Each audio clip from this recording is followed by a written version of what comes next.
여러분 지난 한 주 잘 보냈어요? 못 보냈어요? 잘 지냈죠? 잘 지낸 거 맞죠?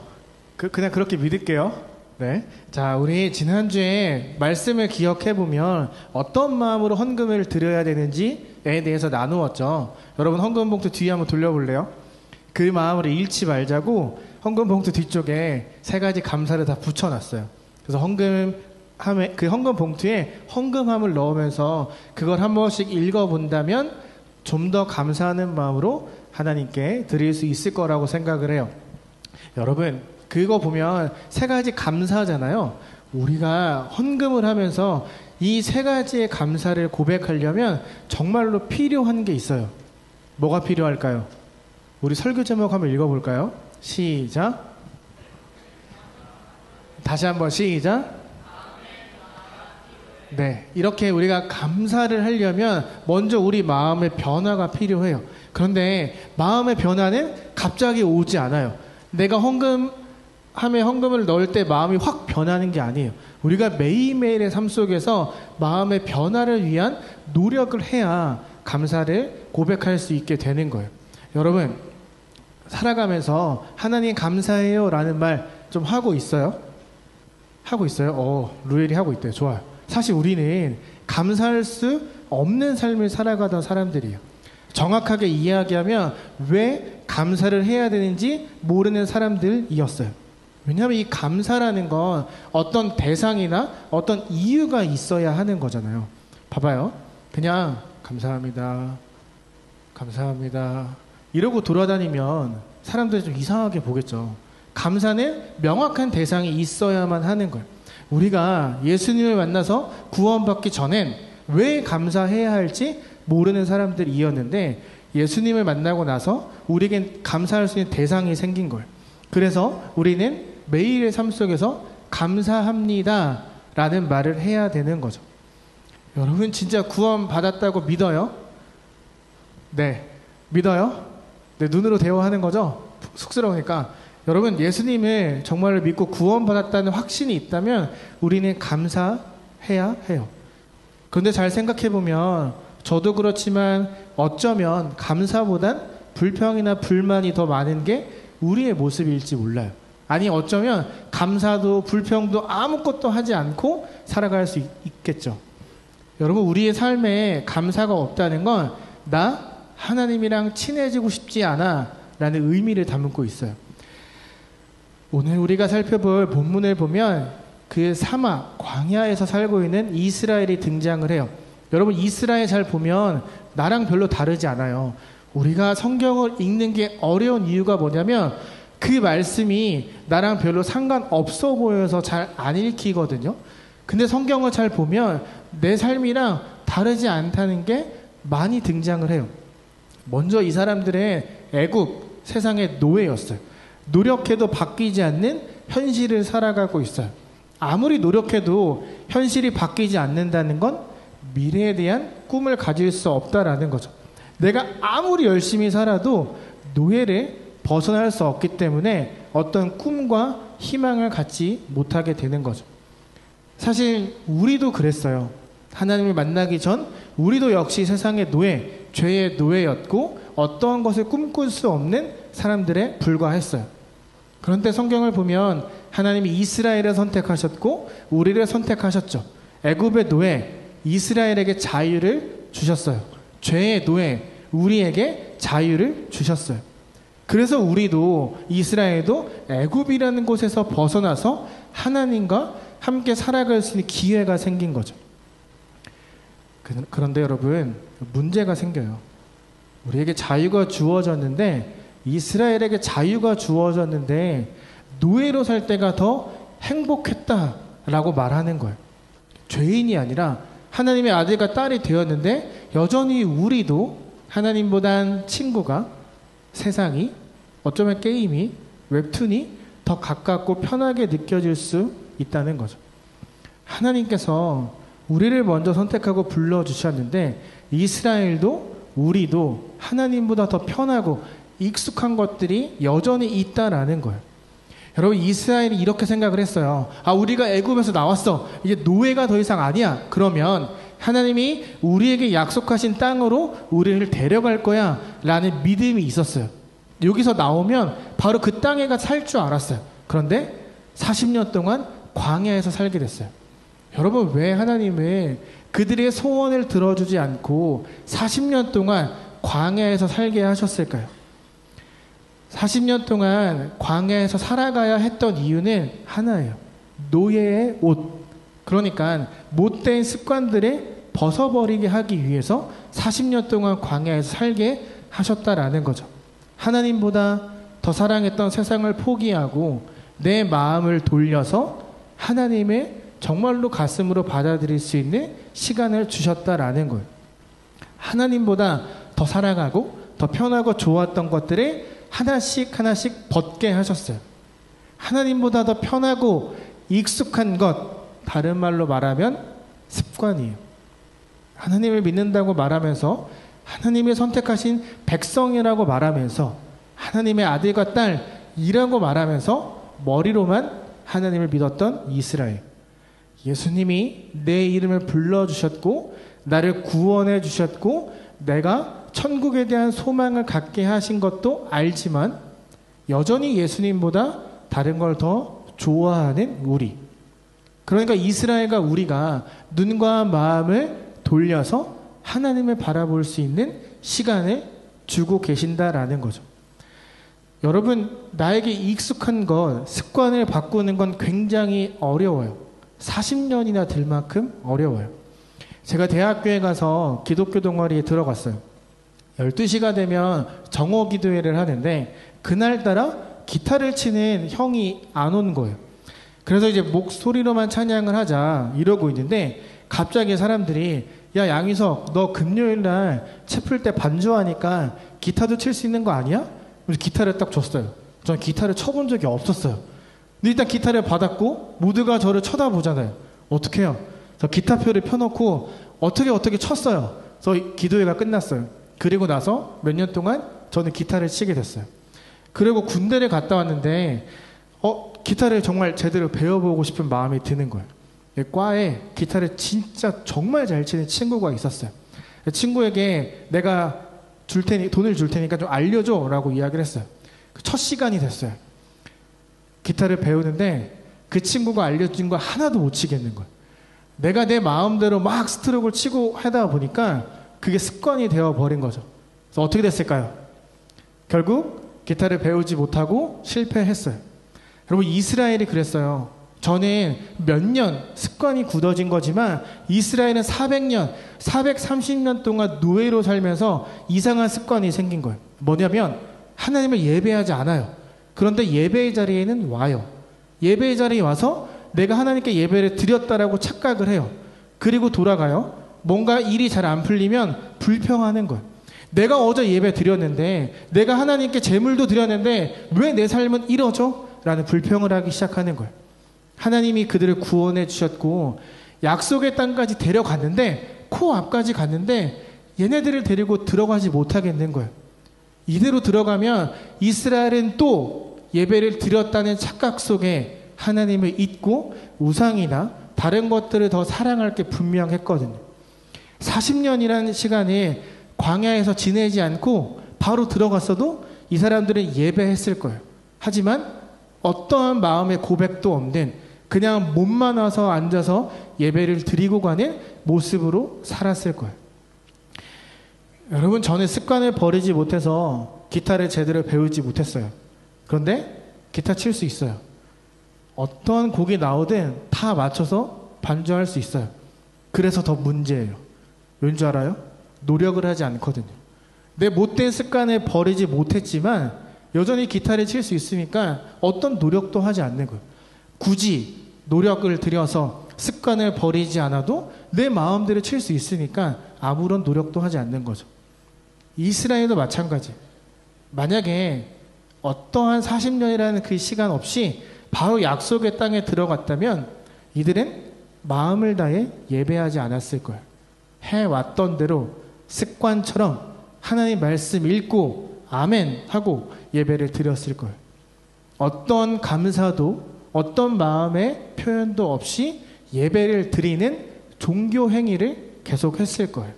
다른 말로 하나님이랑 친해지려는 어떤 노력도 하지 않았을 거라는 거죠. 여러분은 어떤 습관을 갖고 있어요? 우리나라 속담을 보면 3살 버릇 80까지 간다 라는 속담이 있죠. 3살에 들은 버릇이 80살까지 갈 만큼 한 번 든 습관은 버리기 정말 어렵다는 거죠. 여러분은 어떤 습관을 갖고 있어요? 좀 더 쉽게 하루를 살면서 제일 많이 하는 말 혹은 행동은 무엇이 있어요? 나에게 익숙한 것 포기하는 것 정말 어렵죠. 거의 불가능할 수도 있어요. 이스라엘이 400년, 430년 동안 모든 말과 행동 그리고 하나님을 향한 마음이 이상하게 변했어요. 못된 습관이 생긴 거예요. 그런데 본인들은 몰라요. 내가 나쁜 습관이 생겼는데 본인들만 몰라요. 그래서 하나님이 40년이라는 시간 동안 광야에서 뺑뺑 돌게 하신 거예요. 여러분, 이 광야는 다른 말로 이야기하면 사막이에요. 사막 가보니까 아무것도 없더라고요. 진짜 모래밖에 없더라고요. 낙타 몰입꾼 말로는 길이 있대요. 근데 제가 봐도 길이 없어요. 모래밖에 없어요. 근데 얘네가 기가 막히게 길을 찾아서 우리를 목적지에 데려다 주는 거예요. 그리고 내일 만나 이러면서 또 떠났어요. 남겨지고 무슨 생각이 든 줄 아세요? 나 여기서 죽는구나.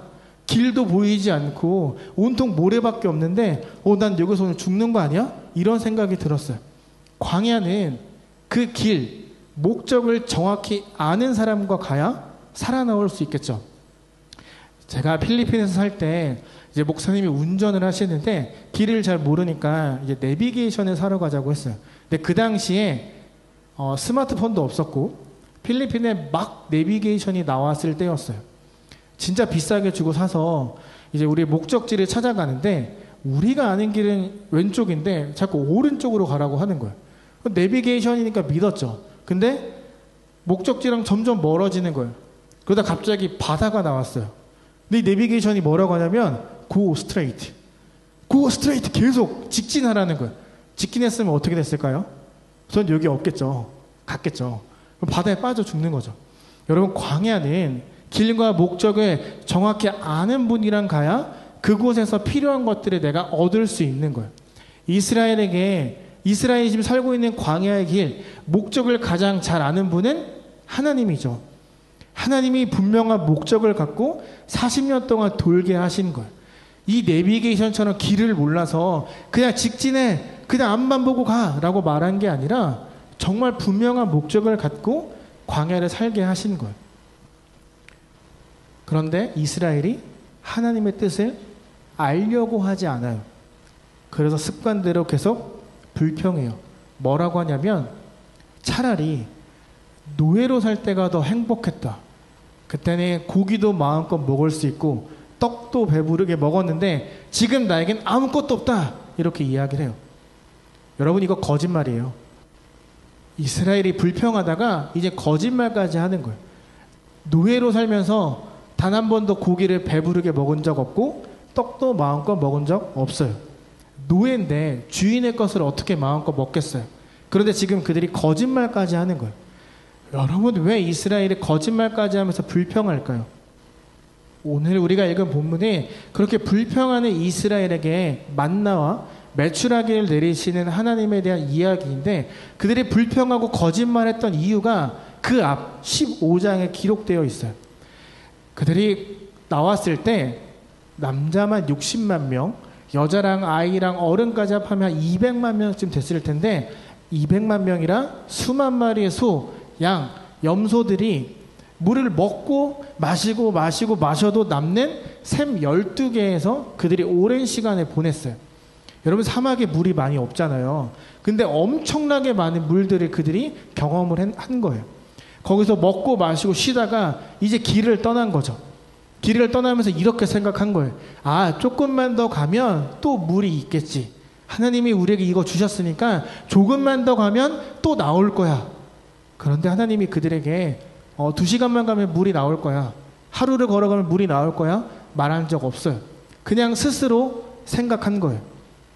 그리고 목이 마르고 배가 고파지기 시작하고 덥고 땀이 나고 짜증이 나기 시작하면서 습관적으로 불평을 하다가 이젠 거짓말까지 한다는 거죠.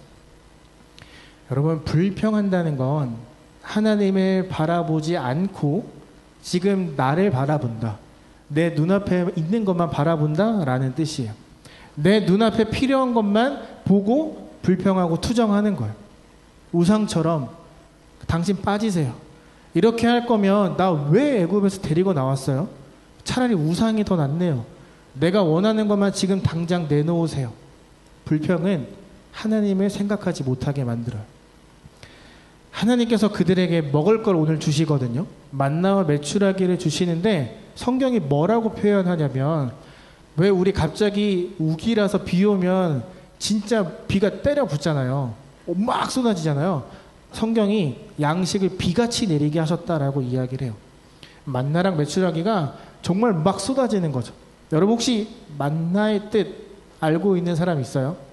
만나 알고 있는 사람 있어요? 만나의 뜻은 이게 뭐요? 이런 뜻이에요. 도대체 이게 뭐야? 이게 도대체 뭔데 이렇게 맛있냐? 이거 뭐요? 이런 뜻이에요.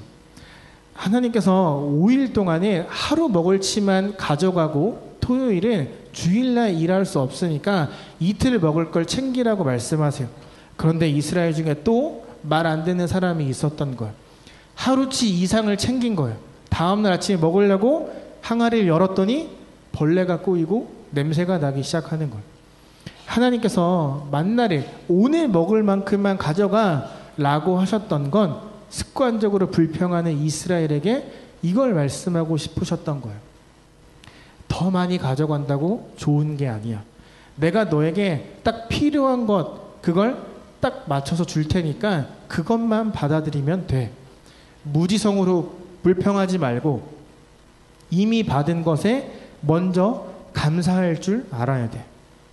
내가 너에게 필요한 모든 것들을 다 지금처럼 줄 테니 그것에 감사하기만 하면 돼 라고 말씀하시는 거예요. 그러니까 습관적인 불평을 버리고 하나님이 주신 것에 대해 감사하는 사람들이 되기를 바라는 거죠. 주위에 먹을 게 없어요. 모래밖에 없어요. 하지만 걱정하지 마. 내가 너에게 필요할 때 물을 주고 만나를 주고 메추라기를 줄 테니까 그냥 함께 가자. 이렇게 말하는 거예요. 근데 여러분, 제가 이스라엘이었어도 불평했을 것 같아요. 왜냐하면 노예 때랑 크게 달라지지 않았거든요. 노예 때를 잘 보면 아무리 오늘 열심히 살아도 노예를 벗어날 수 없어요. 그들이 오늘 열심히 걸어도 여전히 모래 위에 있어요. 내일을 희망하거나 꿈을 가질 수 없었던 노예 때처럼 지금 광야에서 내일을 꿈꿀 수 없어요. 내일도 모래고 내일 모레도 모래일 거고 내일 모레도 모래일 거고 이상하네. 일주일이 지나도 모래 위에 있을 거예요. 노예 시절에 풍족하게 먹진 못했어. 뭔가를 먹긴 했는데 광야는 더 먹을 게 없는 거예요.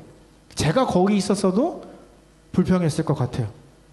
약속의 땅에 데려간다고 애굽에서 꺼내놓고 언제 도착할지도 모르고 나는 모래를 베개 삼아 침대 삼아 자야 되고 갑자기 바람이 불면 천막 집에 모래가 막 쏟아져 들어오고 조금이라도 뭔가 바뀌어지면 기대라도 할 텐데 계속 광야, 모래, 먹을 거 없음, 물 없음 이것만 매일매일 반복되는 거잖아요.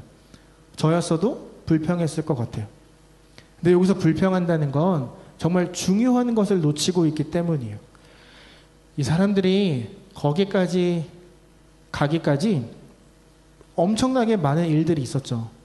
뭐 10가지 재앙도 있었고 홍해도 갈라졌고 샘 12개에서 배 터지게 물도 마셨고 200만 수만 마리의 가축들도 아무도 죽지 않았고 아무도 물갈이하지 않았고 아무도 아프지 않았어요. 이미 충분히 넘치게 받았는데도 지금 당장 물이 없다고 불평하고 있는 거예요. 여러분, 하나님 믿죠? 왜 하나님 믿어요? 하나님을 믿는다는 것, 그 의미가 뭘까요? 여러분, 왜 이 시간에 여기 나와서 예배를 드리고 있어요? 우리 지난주 두 랩돈을 드렸던 과부 이야기 잠깐 생각해 볼까요? 아무것도 남기지 않고 드렸잖아요. 굶어 죽을 수도 있는데 다 드렸어요. 왜? 나를 책임지실 하나님을 믿었기 때문에. 돈이 없어도, 지금 당장 나한테 먹을 게 없어도 하나님이 나한테 있는 걸 이라는 마음으로 다 드린 거예요. 여러분은 지난 한 주 어떤 마음으로 살았어요? 여러분 지난 한 주 어떻게 살았어요? 혹시 하나님 말고 다른 것을 더 사랑하거나 다른 것을 더 의지하며 살진 않았어요? 혹시 하나님보다 더 큰 힘이 되는 무엇인가를 의지하며 살진 않았어요? 혹시 여러분에게 하나님보다 더 사랑하는 게 있거나 하나님보다 나에게 더 큰 힘과 위로가 되는 게 있다면 그걸 버려야 돼요. 지금 이스라엘은 하나님 말고 다른 것에서 위로를 얻으려고 했어요. 그 위로는 다시 노예로 돌아가는 것이었어요. 차라리 노예가 낫다. 지금보다 이렇게 자유를 누리느니 그냥 난 노예로 돌아갈래. 우리에게 적용하면 내가 하나님 믿고 이렇게 해서는 안 되는 것도 많고 불편하게 살아갈 바에 다시 죄인으로 돌아갈래. 세상으로 돌아갈래. 죄와 더 가깝게 지낼래. 내 멋대로 살래. 이스라엘이 지금 그런 고백을 하면서 불평을 하는 거예요. 여러분, 나한테 가장 익숙하고 편안한 게 무엇이 있을까를 생각하고 그거를 포기하지 않으면 여러분도 이스라엘처럼 불평하는 습관을 가지게 될 거예요. 아니 어쩌면 갖고 있을지도 모르죠. 혹시 내가 여기에 속하지 않은가 생각해 보세요. 첫째, 감사보다 불평이 많다. 혹은 감사도 불평도 없다. 이 상태는 말과 행동이 거칠거나 내 멋대로 함부로 살아갈 때 나타나는 모습이에요. 나를 다 지켜보고 계시는 하나님의 존재를 잊고 내가 하고 싶은 대로 살아가는 사람들에게 나타나는 특징, 말을 함부로 하거나 행동을 거칠게 하거나 어떤 감사도 불평도 하지 않는 사람. 여러분 학교에 하나님 모르는 사람 꽤 많죠. 여러분 친구들이 다 하나님 믿는 건 아니죠. 그 친구들에게 하나님, 예수님의 이미지는 여러분의 말과 행동을 통해 만들어져요. 여러분의 말과 행동을 좀 조심하고 사랑하고 섬겨준다면 그 친구들에게 하나님을 사랑의 하나님이라는 이미지가 생기겠지만 조심하지 않고 막 행동하거나 말을 하거나 괴롭히거나 혹은 멋대로 살아가면 그 친구들에게 하나님은 나쁜 하나님이겠죠. 믿을 가치가 없는 하나님. 불평도 감사도 없거나 불평이 좀 더 많다면 아직 내 마음에 하나님을 모시는 게 어색한 상태예요. 둘째, 기도하지 않는다. 하루의 시작과 끝에 기도하지 않거나 혹 밥 먹을 때 빼고 기도하지 않는다는 건 하나님과 가깝게 친해지고 싶지 않다는 의미예요. 딱 거리 유지하고 싶어요. 이 의미예요. 예배는 드릴게요. 교회는 갈게요. 찬양은 할게요. 그런데 더 다가오지 마세요. 이런 의미예요.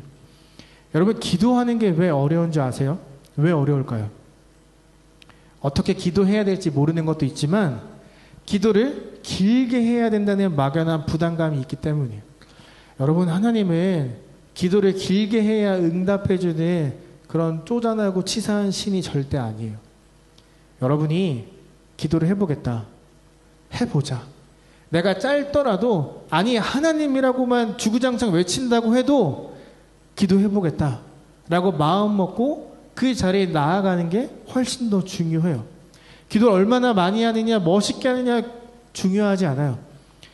내가 마음을 먹고 나아가는 것 그게 훨씬 더 중요해요. 왜냐하면 하나님이 이미 여러분에게 마음을 열어두셨거든요.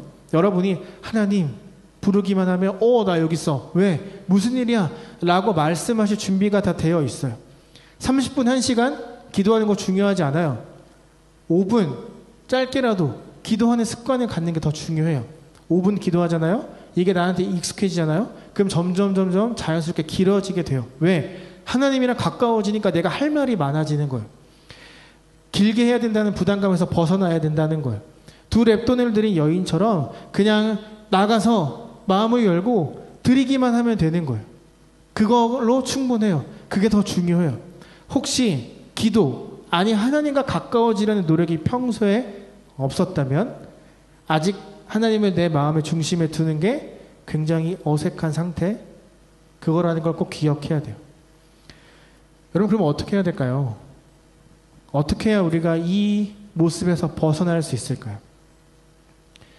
이따가 셀 모임을 끝나면 여러분에게 감사 노트를 하나 선생님들이 주실 거예요. 거기에 가서 집에 가서 오늘 불평했던 일도 써보고 오늘 감사했던 일도 써보는 거예요. 거창하지 않아도 괜찮아요. 오늘 하루 지켜주셔서 감사해요 라고 적어도 좋아요. 중요한 건 진짜 감사하는 마음으로 하는 거예요. 이걸 숙제처럼 하는 게 아니라 진짜 오늘 내가 뭘 감사했을까를 생각하면서 마음을 다해 써보는 거예요. 불평이 습관이 되는 것처럼 감사도 습관이 될 수 있어요. 여러분, 작은 일에도 감사하게 되잖아요. 어떻게 되는 줄 아세요? 불평하는 습관은 자연스럽게 떨어져 나가요. 왜? 늘 모든 게 감사하거든요. 상황이 이래도 하나님 감사해요라고 고백하면 내 당장 눈앞에 뭐가 없어도 불평하지 않게 되는 거예요. 하나님만 바라볼 수 있게 되니까. 가장 잘 보이는 곳에 두고 가능하다면 감사했던 일을 셀 방에서 나누어 주세요. 오, 얘는 이런 것까지 감사하는구나. 나도 감사해야지 라는 마음이 들도록 나누어 주세요. 두 번째, 감사 노트를 쓰고 기도하고 자는 거예요. 어떻게 기도해야 할지 몰라요 라고 말할까봐 기도 노트 밑에 기도문을 짧게 써놨어요. 그냥 그거 읽어도 괜찮아요. 그리고 기도하는 건 인증하지 않아도 돼요. 어차피 하나님이 다 보고 계시니까 인증하지 않아도 돼요. 근데 만약 할 수 있다면 여러분 학교에서 친구들끼리 만나서 뭐 점심시간이나 이럴 때 잠깐 모여서 기도하세요. 뭐 학교에 기도 모임이 있으면 거기 가서 하고, 만들고 싶다면 저에게 이야기를 하세요. 여러분, 감사 노트를 쓰고 기도해야 되는 건 이 감사가 진짜 내 고백이 되도록 하기 위해서예요. 만약에 그냥 숙제하듯이 날려 쓰잖아요. 그럼 이스라엘처럼 우리는 겉모습만 예배 자리에 와 있고 아직 하나님이랑 거리 두고 싶어하는 그런 사람에 불과하게 될 거예요. 그러니까 진짜 감사를 고백하기 위해 쓰고 기도하면서 마무리하는 거예요. 중요한 건 실천하는 거예요. 머리로만 듣고 끝내잖아요. 아무것도 안 하잖아요. 그럼 여러분 여기서 딱 끝나고 저 문 밖으로 나가서 밥 먹는 순간 다 까먹을 거예요. 근데 해보면, 실천하면 나쁜 습관, 불평하는 습관, 모든 걸 다 버릴 수 있어요. 굳이 여러분 40년 동안 사막에서 살지 않아도 지금부터 다 버릴 수 있어요. 귀찮더라도 해야 우리 마음의 변화가 일어나요. 작아도 이것을 실천할 수만 있으면 우리 마음의 변화는 계속해서 일어날 거예요. 왜? 여러분의 중심에 성령님이 계시니까. 그분이 그걸 받아서 계속 변화할 수 있는 힘을 주고 계시니까. 여러분, 이번 주 우리 함께 해보는 거예요. 저도 감사 노트를 작성할 테니까 우리 같이 해보는 거예요. 그래서 다음 주에 만났을 때 한 주간 감사했던 것들이 막 마음껏 나눌 수 있는 자유교회가 되기를 바라요. 셀에서 나눌 이야기가 더 풍성해지는 그런 다음 주를 살아가기를 원해요. 여러분, 이번 주 수요일부터 자유교회 유튜브에 1분 묵상이 올라갈 거예요. 다음 달에 고난주간과 부활절이 있는데 그 전에 사순절이라고 해서 40일 동안 예수님이 왜 이 땅에 오셨는지를 묵상하고 또 고난주간을 묵상하고 부활절을 우리가 맞이하게 될 텐데 여러분들이 아침 학교에 갈 때 볼 수 있게 간단하게 45초에서 한 58초 정도 되는 그 1분짜리 영상이 매일매일 올라갈 거예요. 여러분 그거 하나씩 보면서 생각하는 거예요. 여러분 아침에 일어나서 기도 못하고 막 눈곱 비비면서 학교 가다가 보고 거기 끝에 보면 기도문이 나오거든요. 그 기도문을 같이 읽으세요. 그러면 그 짧은 기도문, 그 짧은 1분이 여러분 하루의 삶을 정말 풍성하게 만들어 줄 거예요. 하나님의 은혜를 생각하며 살아가도록 만들어 줄 거예요. 감사노트 쓰는 거, 기도하는 것, 이 두 가지를 실천하면서 꼭 살아가는 우리 모두가 되기를 예수님의 이름으로 소망하면서 또 축복합니다. 그리고 자유교회 구독하세요. 알았죠? 그래야 띵 알림 울리면 볼 거 아니에요. 그리고 여러분 그냥 보기만 하면 또 재미없잖아요. 댓글 이벤트가 있습니다. 댓글 열심히 잘 달아주는 친구들에게 선물이 있습니다. 댓글 달려고 봐도 괜찮아요. 보는 건 보는 거니까. 열심히 우리 한번 해봅시다. 우리 함께 찬양하면서 들었던 말씀을 기억했으면 좋겠습니다.